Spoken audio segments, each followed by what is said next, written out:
அனைவருக்கும் வணக்கம். இன்னைக்கு வந்து 9வது தமிழ் புக்ல இயல் 1ல இருக்கக்கூடிய பக்கம் 23ல இருக்கக்கூடிய புக் பேக் கொஸ்டினுக்கு எல்லாத்துக்கும் ஆன்சர் பார்த்துடலாம். ஓகே. ஸோ ஃபர்ஸ்ட் வந்து தொடர்களை மாற்றி உருவாக்குக. அதாவது பதவியை விட்டு நீக்கினான் அப்படின்னு சொல்லியிருக்குது. அதாவது பதவியிலிருந்து விலகினார் அப்படிங்கிறது ஆன்சர். ஸோ ஒன்றுக்கு வந்து அதாவது பதவியிலிருந்து விலகினார் அப்படின்னு சொல்லி படிக்கணும். ரெண்டாவது கொஸ்டின் வந்து மொழியியல் அறிஞர்கள் திராவிட மொழிகளை ஆய்வு செய்தனர். இந்த தொடர் வந்து பிறவினையா மாற்ற சொல்லியிருக்காங்க. ஸோ மொழியியல் அறிஞர்கள் திராவிட மொழிகளை ஆய்வு செய்வித்தனர் அப்படிங்கிறது பிறவினை. மூணாவது கொஸ்டின் வந்து உண்ணப்படும் தமிழ் தேனே இத்தொடரை செய்வினையாக மாற்றுக. உண்ணப்படும் தமிழ் தேனே அப்படிங்கிறது செய்வினை வந்து உண்ணும் தமிழ் தேனே அப்படிங்கிறது. அடுத்த கொஸ்டின் வந்து திராவிட மொழிகளை 3 மொழி குடும்பங்களாக பகுத்துள்ளனர். இத்தொடரை செய்யப்பாட்டு வினை தொடராக மாற்றுக. விடை வந்து திராவிட மொழிகள் 3 மொழி குடும்பங்களாய் பகுக்கப்பட்டுள்ளன அப்படின்னு சொல்லி ஆன்சர் எழுதணும். செய்யப்பாட்டு வினை அப்படின்னு சொல்லி. அடுத்த கொஸ்டின் வந்து நிலவன் சிறந்த பள்ளியில் படித்தார். இது வந்து பிறவினையா மாற்ற சொல்றாங்க. நிலவன் சிறந்த பள்ளியில் படிக்க வைக்கப்பட்டார் அப்படிங்கிறது ஆன்சர். ஸோ அடுத்து ரெண்டாவது வந்து மொழிபெயர் தன்வினை பிறவினை தொடராக மாற்றுக அப்படின்னு சொல்றாங்க. ஸோ தன்வினை அப்படிங்கிறது மொழிபெயர்த்தான், பிறவினை அப்படிங்கிறது மொழிபெயர்ப்பித்தான் அப்படிங்கிறது. அடுத்தது பதிவு செய்வினை செய்யப்பட்ட தொடராக மாற்ற சொல்லியிருக்காங்க. அவன் வருகையை பதிவு செய்தான் அப்படிங்கிறது செய்வினை. வருகை அவனால் பதிவு செய்யப்பட்டது அப்படிங்கிறது செய்யப்பாட்டு வினை. அடுத்தது பயன்படுத்து தன்வினை பிறவினை தொடராக மாற்றுக. தன்வினை அப்படிங்கிறது அலைபேசியை பயன்படுத்தினார், பிறவினை அப்படிங்கிறது அலைபேசியை பயன்படுத்த செய்தார். ஸோ நான் வந்து புக்ல கொஸ்டின்ஸ் வந்து நான் வாசிக்கிறேன், அதை நீங்க புக்லேயே பார்த்துக்கலாம். அதனால ஆன்சர் மட்டும் நான் காமிச்சிட்டு இருக்கேன். ஓகேங்களா? அடுத்த கொஸ்டின் வந்து இயங்கு அப்படிங்கிறது செய்வினை செய்யப்பாட்டு வினையை மாற்ற சொல்லியிருக்காங்க. கபிலன் மின்விசிறியை இயங்க செய்தான் அப்படிங்கிறது செய்வினை. செய்யப்பாட்டு வினைங்கிறது மின்விசிறி கபிலனால் இயக்கப்பட்டது அப்படிங்கிறது செய்யப்பாட்டு வினை. ஸோ அடுத்தது வந்து பொருத்தமான செய்யப்படும் சொற்களை வந்து எழுத சொல்லியிருக்காங்க. ஸோ இது வந்து நம்ம புக்கில் எக்ஸாம்பிள் வந்து ஆன்சர் மட்டும் எழுதாவே போதுமானது. ஓகேங்களா? ஸோ தமிழ் செவ்வியல் இலக்கியங்களை கொண்டுள்ளது. தமிழ் வந்து செவ்விலக்கியங்களை கொண்டுள்ளது அப்படின்னு போதும். அடுத்தது நாம் தமிழ் இலக்கிய நூல்களை வாங்க வேண்டும். நாம் தமிழ் இலக்கிய நூல்களை வாங்க வேண்டும். அடுத்தது புத்தகங்கள் வாழ்வியல் அறிவை கொடுக்கின்றன. நல்ல நூல்கள் நம்மை நல்வழிப்படுத்துகின்றன. ஸோ ஆன்சர் மட்டும் எழுதினா போதும். எக்ஸாம்பிள் நான் சென்டென்ஸ் ஃபுல்லாக எழுதிட்டேன். ஸோ இதை பார்க்காம ஸோ வந்து ஃபர்ஸ்ட் வந்து செவ்வியல் இலக்கியங்களை அப்படிங்கிறது, ரெண்டாவது வந்து தமிழ் இலக்கிய நூல்களை, அடுத்தது வந்து வாழ்வியல் அறிவை, அடுத்தது வந்து நம்மை. சப்போஸ் வந்து ஃபேர் நோட் எழுத சொல்லிருக்காங்க, வீட்டில் வந்து கொஸ்டின் ஆன்சர் எழுதி சொன்னாங்கன்னா ஃபுல்லாக எழுதிட்டு போங்க. ஓகே. எக்ஸாம்பிள் மட்டும் ஆன்சர் மட்டும் எழுதணும். ஓகே. ஸோ அடுத்தது நாலாவது கொஸ்டின் பொருத்தமான பெயரடைகள் எழுதுக. எல்லோருக்கும் இனிய வணக்கம். அடுத்தது வந்து அவன் நல்ல நண்பனாக இருக்கிறான். அடுத்தது பெரிய ஓவியமாக வரைந்து வா. அடுத்தது கொடிய விலங்கிடம் பழகாதே. ஸோ அடுத்தது 24வது பக்கத்தில் வாங்க. 5வது கொஸ்டின் பார்த்தலாம். ஊர்தி மெதுவாக சென்றது. அடுத்தது காலம் வேகமாக ஓடுகிறது. அடுத்தது சங்க இலக்கியம் வாழ்க்கையை அழகாக காட்டுகிறது. அடுத்து இணையதளத்திலிருந்து பதிவிறக்கம் செய்யப்பட்டதை அனைவருக்கும் பொதுவாக காட்டு. அடுத்தது வந்து அடைப்பு குறிக்குள் கேட்டுள்ளவாறு தொடர்களை மாற்றி எழுதுக. அதாவது நம் முன்னோர் இயற்கையோடு இயைந்த வாழ்வு நடத்தினார். இது வந்து வினா தொடர் மாற்ற சொல்லியிருக்காங்க. நம் முன்னோர் இயற்கையோடு இயைந்த வாழ்வு நடத்தியவர்கள் யார் அப்படின்னு சொல்லியிருக்காங்க. நம் முன்னோர் இயற்கையோடு வாழ்வு நடத்தியவர்கள் யார் அப்படின்னு சொல்லி கேட்டிருக்காங்க. அடுத்தது இசையின்றி அமையாது பாடல். நம் முன்னோர் இயற்கையோடு இயைந்த வாழ்வில் நடத்தியவர்கள் யார்? இது வந்து எப்படி இருக்கணும் அப்படின்னா, இயற்கையோடு இயைந்த வாழ்வை நடத்தியவர்கள் யார் அப்படின்னு வந்துருக்கணும். ஓகேவா? ஸோ இது வினா கொஸ்டின் வச்சுங்க. இயற்கையோடு இயைந்த வாழ்வு நடத்தியவர்கள் யார்? ஆன்சர் என்ன இருக்கும்? நம் முன்னோர் இயற்கையோடு வாழ்வு நடத்தியவர்கள் அப்படிங்கிற மாதிரி வரும். ஓகேவா? இல்லைன்னா இதே போதும். இயற்கையோடு இயைந்த வாழ்வு நடத்தியவர்கள் யார் அப்படிங்கிறது ஆன்சர் இருக்கும். அடுத்தது இசையின்றி அமையாத பாடல் உடன்பாடு தொடர். இசையோடு அமைவதே பாடல். அதாவது இசையின்றி அமையாத பாடல் அப்படிங்கிறது உடன்பாடு தொடராக மாற்ற சொல்லியிருக்காங்க. இசையோடு அமைவதே பாடல் அப்படிங்கிறது. ஸோ அடுத்த கொஸ்டின் நீ இதை செய் என கூறினேன் அல்லவா அப்படிங்கிறது கட்டளை தொடர மாட்டாங்க. நான் கூறியதைப் போல் நீ இதை செய். அடுத்த 7வது கொஸ்டின் வேர் சொற்களை வச்சு சொற்றொடர் உருவாக்க சொல்லியிருக்காங்க. என்ன கொடுத்து பார்க்கலாம். தா உடன்பாட்டு வினைத்தொடர் பிறவினை தொடர். ஸோ உடன்பாட்டு வினைத்தொடர் வந்து தந்தான், பிறவினை தொடர் வந்து தருவித்தான். தா அப்படிங்கிற வார்த்தைக்கு உடன்பாட்டு வினைத்தொடர் வந்து தந்தான், பிறவினை வந்து தருவித்தான். அடுத்தது கேள், அதாவது வினா தொடர் மாற்றிருக்காங்க. கேட்டவன் யார் அப்படின்னு சொல்லியிருக்கோம். அடுத்தது கொடு, அது வந்து செய்தித்தொடர் கட்டளை தொடர் மாற்ற சொல்லியிருக்காங்க. செய்தித்தொடர் நிவாரண பணிக்கு அவர் 1000 கொடுத்தார். என்ன வார்த்தை? கொடுதான். ஓகே. நிவாரண பணிக்கு அவர் 1000 கொடுத்தார். கட்டளை தொடர் வந்து துன்பப்படுவோருக்கு ஆதரவு கொடு. ஓகே. ஸோ அடுத்து வந்து பார் செய்வினை செய்யப்பாட்டு வினை பிறவினை தொடர் மாற்ற சொல்லியிருக்காங்க. செய்வினைங்கிறது கண்ணன் படம் பார்த்தான். செய்யப்பாட்டு வினைங்கிறது படம் கண்ணனால் பார்க்கப்பட்டது. பிறவினைங்கிறது பார்க்க வைத்தான். அடுத்து 8வது கொஸ்டின் வந்து சிந்தனை வினா. ஓகேவா? அது எது தவறு அப்படிங்கிறது மட்டும் கேட்டிருக்காங்க. அவை யாவும் இருக்கின்றன. சரி. அவை யாவும் இருக்கின்றன, அதுவும் சரிதான். அவை யாவும் இடுங்கள் அப்படிங்கிறது தவறு. அவை யாவையும் இடுங்கள் அப்படிங்கிறது தவறு. அடுத்து அவை யாவற்றையும் இடுங்கள் அப்படிங்கிறது சரி. ஸோ நான் தவறான சென்டென்ஸ் மட்டும் எழுதியிருக்கேன். மீதி எல்லாமே சரியான சென்டென்ஸ் தான். ஸோ அடுத்து வந்து நீங்கள் ஒரு நாளிதழில் பணிபுரிகிறீர்கள். அங்கு என்ன சொல்லிருக்காங்க? புதிய வாரிகள் ஒன்று தொடங்க இருக்கிறீர்கள். அதற்காக அச்சான்றிதழ் நாளிதழில் விளம்பரம் தருவதற்கு பொருத்தமான சொற்றொடர்கள் வடிவமைத்தது. அதாவது ஒரு நாளிதழ் வந்து நம்ம தொடங்க போறோம், அது வந்து பொருத்தமான சொற்றொடர்கள் எழுத சொல்லிருக்காங்க. இது அந்த நாளிதழோட இன்விடேஷன். ஸோ ஒவ்வொரு திங்கட்கிழமையும் இனிய சொல் அப்படிங்கிற புதிய வாரம் வரப்போகுது. மாணவர்களுக்கான வண்ண இதழ் முகவரியிடம் புதிய பதிவு செய்து கொள்ளுங்கள், இல்லம் தேடி வரும் அப்படின்னு நம்ம சொல்லிட்டு போகுது. அடுத்து வந்து வந்து சொற்றொடர் வகைகளை அறிந்து அவை எவ்வாறு பேசுவதற்கும் எழுதுவதற்கும் பயன்படுகின்றன என்பதை பதிவு செய் அப்படிங்கிறாங்க. ஸோ எப்படி வந்து சொற்றொடர் வகை எழுதி அது எப்படி உதவி பண்ணுது அப்படின்னு சொல்லி கேட்டிருக்கோம். ஸோ தன்வினை வந்து நான் நன்றாக படித்தேன், பிறவினை வந்து நான் அவனை வரவழைத்தேன். அடுத்தது செய்வினை அப்படிங்கிறது நான் விடை எழுதினேன், செய்யப்பாட்டு வினைங்கிறது விடை என்னால் எழுதப்பட்டது, உடன்பாடு அப்படிங்கிறது நான் நன்றாக பதிலளித்தேன், எதிர்மறை அப்படிங்கிறது நான் நன்றாக பதிலளிக்கவில்லை, செய்தி நான் ஊருக்கு போக போகிறேன், உணர்ச்சி அப்படிங்கிறது எண்ணெய் அழகு, இல்லையா அந்த இடத்துல ஒரு வார்த்தை போடுங்க, மயில் எண்ணெய் அழகு, அல்லது இத்தோட்டம் எண்ணெய் அழகு, கோயில் எண்ணெய் அழகு, அந்த மாதிரி எதுவும் போடுங்க. அது வினா வந்து புத்தகம் படித்தாயா, கட்டளை வந்து புத்தகம் படி. ஸோ இது வேற சொற்றொடர் வகைகள் வந்து நம்ம சென்டென்ஸாக கொடுத்துருக்கோம். அடுத்தது இது வந்தில் பொருள் அனைவரும் இருக்கையில் அமருமாறு கேட்டுக்கொள்ளப்படுகிறார்கள். இத்தொடர் ஆங்கிலத்திலிருந்து நேரடியாக தமிழ் மொழி பெயர்ப்பாக இருந்தாலும் மொழி மரபை இத்தொடரில் பேணுகிறோமா, அதாவது இது வந்து ஒரு டிரான்ஸ்லேஷன் சென்டென்ஸ் வந்து கொடுத்துருக்காங்க. அது வந்து சரியாக தான் சொல்லி கேட்டிருக்காங்க. ஸோ தமிழில் வந்து இழுவாய் பயனில் செய்யப்பட பொருள் ஆகிய வந்து வரிசை முறை மாறி வருவது தமிழ் மரபில் ஏற்றுக்கொள்ளப்பட்ட ஒன்று. ஸோ அதை இழுவாய் முன்னாடி போட்டாலும் பிரச்சனை கிடையாது, இழுவாய் பயனில் செய்யப்பட பொருள், அதனால் இது கரெக்ட் தான். எனவே வந்து பொருள் குழப்பமின்றி தொடர் கேட்போருக்கு புரியுது, இந்த வாசிக்கும் பொழுது உங்களுக்கு எல்லாம் புரியுது, அவங்க இருக்கையில் உட்காரும்படி கேட்டுருக்காங்க. ஸோ ஆகவே மொழி மரபு வந்து தொடர் எனப்பட்டுள்ளது அப்படின்னு சொல்லி ஆன்சர் பண்ணுறோம். ஸோ அடுத்து வந்து படகு மதிப்பீடு படகு திரிக பக்கம் வந்து 25வது பக்கம். அதுக்கு ஆன்சர் வந்து ஆன்சர் வங்கம் மானு தாலிசை பிரிவினை, அதாவது குழுவில் விடுபட்ட வரிசையை தேர்ந்தெடுங்க அப்படின்னு சொல்லியிருக்காங்க. ஸோ இந்த இடத்துல பார்த்தா தெரியும் குழுவில் விடுபட்ட வரிசை வந்து தேர்ந்தெடுக்க சொல்லியிருக்காங்க. அதுக்கு ஆன்சர் வந்து நம்ம ஆன்சர். அடுத்து ரெண்டாவது வந்து தமிழ் விடுத்தூது டேஸ் இலக்கிய வரிசை வந்து சிற்றிலக்கியம். அடுத்து மூணு விடுபட்ட இடத்துக்கு பொருத்தமான வரிசை அப்படிங்கிறது இனம் வந்து 3. ஓகேவா. அடுத்தது வண்ணம் வந்து 100, 10 குணம், வனப்பு வந்து 8. ஓகே. அடுத்து காலம் பிறக்கும் முன் பிறந்த தமிழே இந்த காலம் நிலையாக இருப்பதும் தமிழே. இவரையில் பயின்றோர் நயங்கள் வந்து மோனை எதுகை இயைபு. ஸோ மோனை அப்படிங்கிறது முதலில் தோன்றி வருது காலம். அது ஃபர்ஸ்ட் வந்து மோனை வந்துருக்குது, முதலில் தோன்றி வந்து ரெண்டாவது தோன்றி வருது, அப்போ எதுவும் இருக்குது. இயைபு அப்படிங்கிறது கடைசி இது வந்து ஒன்றி வந்திருக்குது. ஓகே. அடுத்து குருவினா இல்லை, அது முன்னாடி 5வது கொஸ்டின் வந்து அழியா வனப்பு ஒளியா வனப்பு சிந்தாமணி அடிக்கொலை சொல்லிருக்காங்க. இலக்கம் குறிப்பு வந்து ஈர்கட்ட எதிர்மறை பெயரச்சம். அழியா ஒளியா சிந்தா அப்படின்னு வந்தால் ஈரு வந்து கடைசி வார்த்தை வந்து கெட்டு போயிருக்கு, அதனால அது வந்து ஈர்கட்ட எதிர்மறை பெயரச்சம் அப்படின்னு சொல்றாங்க. அடுத்து குருவினா வந்து நீங்கள் பேசும் மொழி எந்த இந்திய மொழி குடும்பத்தைச் சேர்ந்தது அப்படிங்கிறாங்க. நாங்கள் பேசும் மொழி வந்து தென்னிந்தியாவில் வழங்கப்படும் திராவிட மொழி குடும்பத்தைச் சேர்ந்தது அப்படிங்கிறது ஆன்சர். ரெண்டாவது தமிழோவியம் கவிதையில் உங்களை மிகவும் ஈர்த்த அடியில் குறித்து எழுதுக. ஸோ மானிடமின்மை சாதித்திர குரல் மட்டுமே போதும் ஓதினட அப்படிங்கிறது என்ன ஈர்த்த அடி. காலம் கடந்து பொதுத்தன்மையை பெற்று விளங்குவது குரல், மானிடமின்மைக்கு வழிகாட்டுவது குரல், வள்ளுவன் குரலை படித்து அதன்படி நடப்பதை வாழ்வுக்கு சிறக்க வழிவகுக்கும் அப்படிங்கிறாங்க. மூணாவது கொஸ்டின் வந்து கண்ணி என்பது விளக்கம். கண்ணி அப்படிங்கிறது 2 பூக்களை வைத்து தொடுக்கப்படும் மாலைக்கு கண்ணி என்று பெயர். அதுபோல தமிழில் செய்யுளில் அப்படிங்கிற வார்த்தை கொடுக்கலாம். தமிழ் 2 அடிகளில் எதிரி அமைய தொடுக்கப்படுவது கண்ணி அப்படின்னு சொல்லி ஆன்சர். ஸோ அடுத்து வந்து கணினி சார்ந்து நீங்கள் அறிந்த எவையும் 5 தமிழ் மொழி சொற்களை சொல்லியிருக்காங்க. அது ஆல்ரெடி புக்கில் இருக்குது, நான் எடுத்து வைக்கிட்டேன். சாஃப்ட்வேர்னா மென்பொருள், ப்ரௌசர்னா உளவி, கிராப்னா செதுக்கி, கர்சர்னா ஏவியலை சுற்றி, சைபர் ஸ்பேஸ்னா இணையவழி. ஏன்னா 5 சொற்கள் தான் கேட்டிருக்காங்க. நான் வந்து எது உங்களுக்கு ஈஸியாக தான் எழுதிங்க. சர்வர் வைய விரிவு வழங்கி ஃபோல்டர் உரை லேப்டாப் படிக்கிறீங்க. உங்களுக்கு எது எளிமையாக இருக்கோ அந்த சொற்கள் போனோம் எழுதினா போதும். அகமாய் புறமாய் இலக்கியங்கள் அவை அமைந்ததை சொல்லும் இலக்கணங்கள். இலக்கியங்களில் பாடுபொருளாக இவ்வழி உணர்த்துவது யாவை அப்படின்னு சொல்லி கேட்டாங்க. இது வந்து பாடுபொருள் என்ன அப்படின்னு சொல்லி கேட்டாங்க. இலக்கியங்களில் பாடுபொருளாக அமையான வந்து காதலும் வீரமும், காதல் அப்படிங்கிறதாக வீரம் அப்படிங்கிறது புறம், தமிழ் இலக்கணம் முன்னோடி வந்து அகம்புறமை ஆகியவற்றின் பொருள் இலக்கணமாக விளக்கியுள்ளன. இத்தகைய நுட்பமான வாழ்வியல் முறைகளை இலக்கணமாக தந்த தமிழ் மொழி என்பதை வழியில் உணர்த்துகின்றன.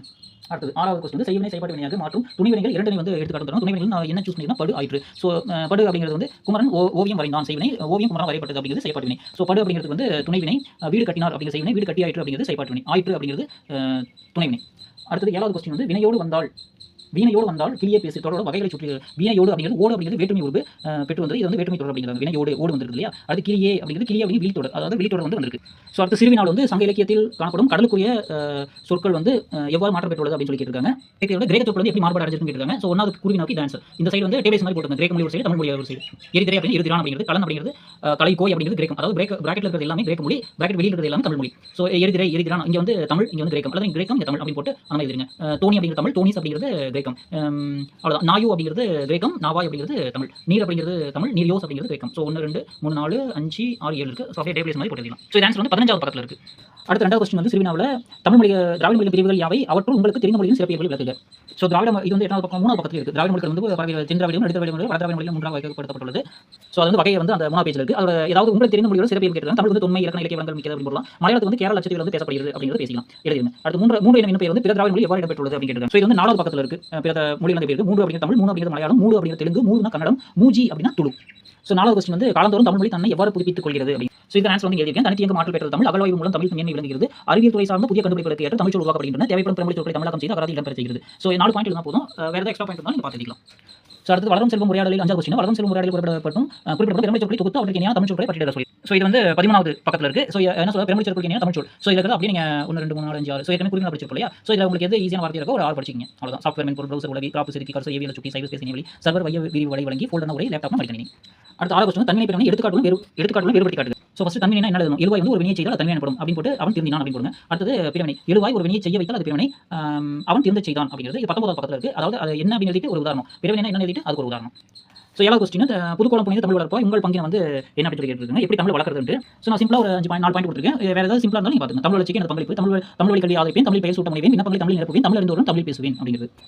ஸோ அடுத்தது நடுவினா திராவிட மொழிகளின் ஒப்பிய ஆய்வுக்கு தமிழை பெருந்தமையாக இருக்கிறது என்பதை வந்து எடுத்துக்காட்டுகள் விவரிக்க சொல்லியிருக்காங்க. ஸோ இது வந்து இது ஃபர்ஸ்ட் பாயிண்ட் அதிகம். திராவிட என்னும் சொல்ல வந்து முதல் குறிப்பிட்ட கொண்டப்பட்ட தமிழ் என்னும் சொல்லில் வந்து திராவிட மொழி பிறந்த மொழி ஆராய்ச்சி வருகின்றன. ஸோ இது கூட இந்த பாயிண்ட் வேணும், கரெக்டாக. இதை பாயிண்ட் எழுதிட்டு அடுத்து ஹீராஸ் பாரதி என்பவர் வந்து தமிழ் தமிழா திராவிடா அப்படிங்கிறது 3வது பக்கத்தில் இருக்குது. ரைட்டா, இது ஒரு பாயிண்ட், இது 2வது பாயிண்ட். அடுத்தது வந்து இதை வந்து யார் சொல்லியிருக்காங்க, ஹீராஸ் பாரதியா சொல்லியிருக்காங்க. ஸோ இது வந்து அதுக்கப்புறம் இங்கே இருக்குது பிரான்சிஸ் எலிஸ் வந்து தமிழ், தெலுங்கு, கன்னடம், மலையாளம் போன்ற மொழிகளை வந்து ஒப்புமைப்படுத்தி ஆய்ந்து இவை வந்து தனியாக ஒரு மொழி குடும்பத்தை சேர்ந்தவங்க சொல்லியிருக்காங்க. இது வந்து தென்னிந்திய திராவிட மொழிகள், இது வந்து 3வது பாயிண்ட் இருக்காங்க. அடுத்து கோக்கன் அப்படிங்கிறவர் வந்து தமிழியன் அப்படின்னு சொல்லி பெயரிட்டிருக்காரு. இது ஒரு 4வது பாயிண்ட் இருக்கலாம். அடுத்து மார்க்ஸ்மே இதே கருத்து கொண்டிருந்தார்.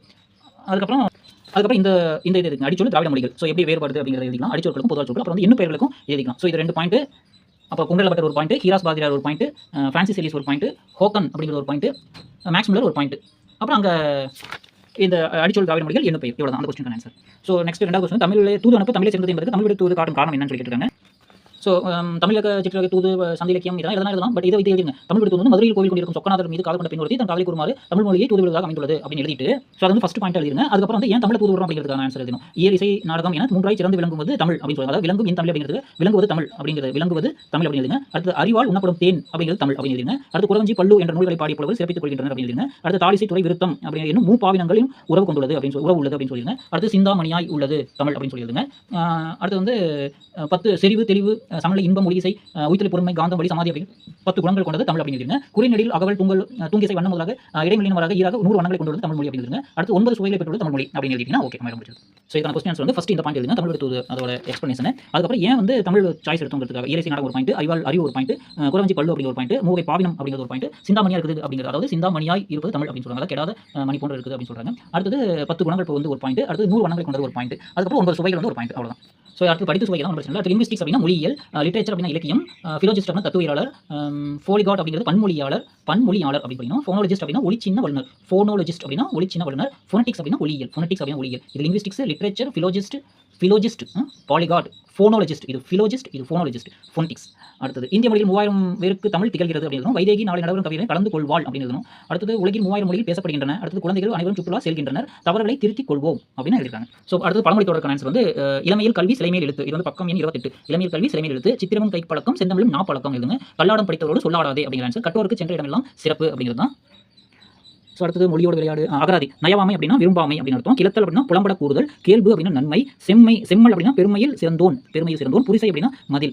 அடுத்து வா அப்படிங்கிற எழுத்துக்கான இறந்த காலம் நிகழ்காலம் எதிர்காலம் என்ன அப்படின்னு சொல்லியிருக்காங்க. நான் இது வந்து இது அப்படியே எழுதிருங்க. நான், நாங்கள், நீ, நீங்கள், அவன், அவள், அவர், அவர்கள், அது, அவை.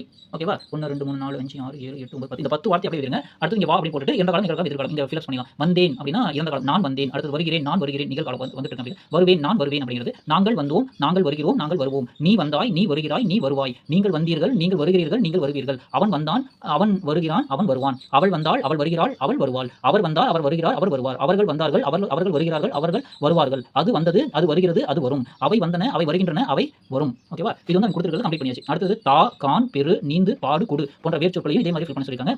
அப்போ இது அப்படியே அந்த 10 எழுதிருங்க. இறந்த காலம் நிகழ்காலம் எதிர்காலம் அப்படியே பாக்ஸ் போடுங்க. இந்த வா அப்படிங்கிறது பதிலாக தா அப்படின்னு போட்டுருங்க. இங்க இந்த வா இருக்கு பார்த்தீங்களா, இது வந்து தான்னு போட்டுங்க. தந்தேன், இந்த வாக்கு பதிலாக தா. ஏன்னா இங்க வா இங்க தா இருக்கா. அப்போ இந்த வாக்கு பதிலாக என்ன பண்ணணும்? தா அப்படின்னு. தந்தேன், தந்தோம், தந்தாய், தந்தீர்கள் அந்த மாதிரி போட்டுங்க. இது வந்து நிகழ்காலத்தில் எப்படி இப்போ வான வரும் வந்துச்சுக்கா, அப்போ தானா தருண் மாறிக்குது. ஓகேவா? தருகிறேன், தருவோம், தருகிறாய் அப்படின்னு மாற்றி எழுதிக்கலாம். அதே மாதிரி எதிர்காலத்துக்கும் தருவேன், தருவோம். ஸோ ஒன்றும் பிரச்சனை இல்லை. வாக்கு பதிலாக தா கொடுத்துருக்காங்க. அப்போ எங்கெல்லாம் வா இருக்கோ அந்த தா போட்டிங்கன்னா வேலை முடிஞ்சு. இதுக்கு ஆன்சர் அப்படியே ஃபார்மேட் பண்ணி முடிச்சிடலாம். கான் அப்படின்னா என்ன வரும்? கண் அப்படின்னு சொல்லி வரும் இங்கே. ஸோ இங்கே கான் அப்படிங்கிறப்போ இங்கே கண், அதாவது கண்டேன்.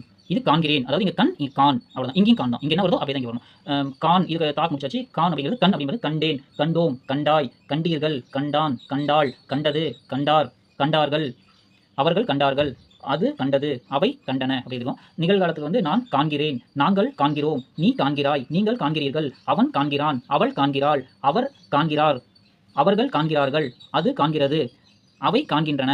ஓகேவா? அடுத்தது வந்து காண்பேன், அடுத்தது நாங்கள் காண்போம், நீ காண்பாய், நீங்கள் காண்பீர்கள், அவன் காண்பான், அவள் காண்பாள், அது காணும், அவர் காண்பார், அவர்கள் காண்பார்கள், அது காணும், அவை காணும். ஓகேவா? ஸோ அது அப்படிங்கிறது காணும், அவை அப்படிங்கிறது காணும் தான். ஓகேவா? அடுத்தது பெரு. பெருங்கிறது பெரு அப்படின்னு போட்டுருக்கணும். நான் பெற்றேன், பேர் பேர் இங்கே பெரு அப்படின்னு போட்டுருக்கணும். நான் பெற்றேன், நாங்கள் பெற்றோம், நீ பெற்றாய், நீங்கள் பெற்றீர்கள், அவன் பெற்றான், அவள் பெற்றாள், அது பெற்றது, அவை பெற்றன, அவர் பெற்றார், அவர்கள் பெற்றார்கள். அடுத்தது நிகழ்காலத்தில் வந்து பெறுகிறேன், நான் பெறுகிறேன், நாங்கள் பெறுகிறோம், நீ பெறுகிறாய், நீங்கள் பெறுகிறீர்கள், அவன் பெறுகிறான், அவள் பெறுகிறாள், அவர் பெறுகிறார், அவர்கள் பெறுகிறார்கள், அது பெறுகிறது, அவை பெறுகின்றன. எதிர்காலத்தில் வந்து நான் பெறுவேன், நாங்கள் பெறுவோம், நீ பெறுவாய், நீங்கள் பெறுவீர்கள், அவன் பெறுவான், அவள் பெறுவாள், அவர் பெறுவார், அவர்கள் பெறுவார்கள், அது பெறும், அவை பெறும். அடுத்தது நீந்து அப்படிங்கிறது நான் நீந்தினேன், நாங்கள் நீந்துவோம், நீ நீந்துவாய், அப்படியே அதை அப்படியே மாற்றி எழுதிக்க வேண்டியதுதான். பாடு அப்படிங்கிறதுல நான் பாடினேன், நாங்கள் பாடினோம், நீ பாடினாய், அதே மாதிரி எல்லாத்தையும் மாற்றிக்க வேண்டியதுதான். கொடுனா நான் கொடுத்தேன், நாங்கள் கொடுத்தோம். ஓகேவா? நிகழ்காலத்தில் வந்து நான் கொடுக்கிறேன், எதிர்காலத்தில் நான் கொடுப்பேன், அப்படியே அதை அப்படியே மாற்றி மாற்றி மாற்றி எழுதிக்க வேண்டியதுதான். ஸோ அடுத்து வந்து நான் திடலில் ஓட்டினேன் தன்வினை, திடலில் மிதி வண்டியை ஓட்டினது பிறவினை. ஸோ இப்போ இதில் எதுவுமே குழப்பம் இல்லை இல்லைங்களா? இந்த வார்த்தை அப்படியே மாற்றி மாற்றி மாற்றி போட்டு எழுதிட்டே வர வேண்டியதான். ஓகே, இதை வந்து எல்லாத்தையுமே சொல்லிட்டு நினைக்கிறேன். ஏதாவது டவுட் இருந்தால் சொல்லுங்கள், மறுபடியும் எழுதி கூட காமிச்சிடலாம். ஸோ அடுத்து எழுவாய் வினையடி தன்வினை பிறவினை. காவியா வரை அப்படிங்கிற வினையடி. ஸோ இந்த வினை வச்சுட்டு நம்ம தன்வினை பிறவினை எழுதணும். காவியா வரைந்தால் வரைவித்தாள். கவிதை. ஸோ நனைதான் கொடுத்துருக்காங்க. அப்போ நனைந்தேன் நனைவித்தேன். இலை வந்து அசைந்தது அசைத்தது. மழை வந்து சேர்ந்தது சேர்த்தது அப்படின்னு. அது ஒரு கவிதையில் சொல்கிறாங்க. நான் சும்மா எழுதியிருக்கேன். உங்களுக்கு எப்படின்னா மாற்றிங்க. கண் கவரும் வண்ண மீன்களில் துடிப்பான சின்ன மீன் துள்ளி குதிக்குது பக்கத்து தொட்டியில் எள்ளி நகைத்தன மீன்களே அப்படின்னு. அந்த மீன் வந்து இந்த தொட்டியில் பாயுது. அப்போ இவங்கெல்லாம் பார்த்து சிரிக்கிறாங்க அப்படின்ற மாதிரி. இது துடிப்பான ஒரு மீன் அப்படின்றது அதை வச்சு நான் எழுதியிருக்கேன். ஸோ நீங்கள் மாற்றிக்கலாம். ஸோ அடுத்தது வந்து செயல் திட்டம் அதை எழுதிக்கலாம். அடுத்து நிற்காததுக்காக வந்து நாட்குறிப்பில் வந்து எழுத சொல்லியிருக்காங்க. திங்கள் செவ்வாய்க்கிழமை வந்து ஒரு பூச்செடி நட்டேன். புதன்கிழமை வந்து வானை ரசித்து ஒரு கவிதையை புனைய முயன்றேன் எழுத முயன்றேன். அடுத்து வியாழக்கிழமை நூலகத்தில் புத்தகம் படித்தேன். சனிக்கிழமை வந்து ஆங்கில தமிழ் அகராதியில் வந்து 5 சொற்களை கற்றேன். ஞாயிற்றுக்கிழமை வந்து கணினியில் சந்தேகங்களை தந்தையிடம் கேட்டு தெளித்தேன். ஸோ இது வந்து நீங்கள் உங்களோட ஆக்டிவிட்டிங்கோ நீங்கள் எழுதிக்கலாம். கலை சொற்களுக்கு அறிவு செய்யுது. அப்புறம் இணையதளத்தை காண்றது. ஸோ இவ்வளோ தான் ஃபர்ஸ்ட் லெசன் ஃபுல்லாங்க. ஸோ கம்ப்ளீட் பண்ணியாச்சு நினைக்கிறேன். ஸோ நெக்ஸ்ட் லெசனில் நெக்ஸ்ட் டைம் பார்க்கலாம். இல்லை ஏதாவது பிரச்சனை இருந்துச்சுன்னா கமெண்ட்ல பண்ணுங்கள். தேங்க்யூ.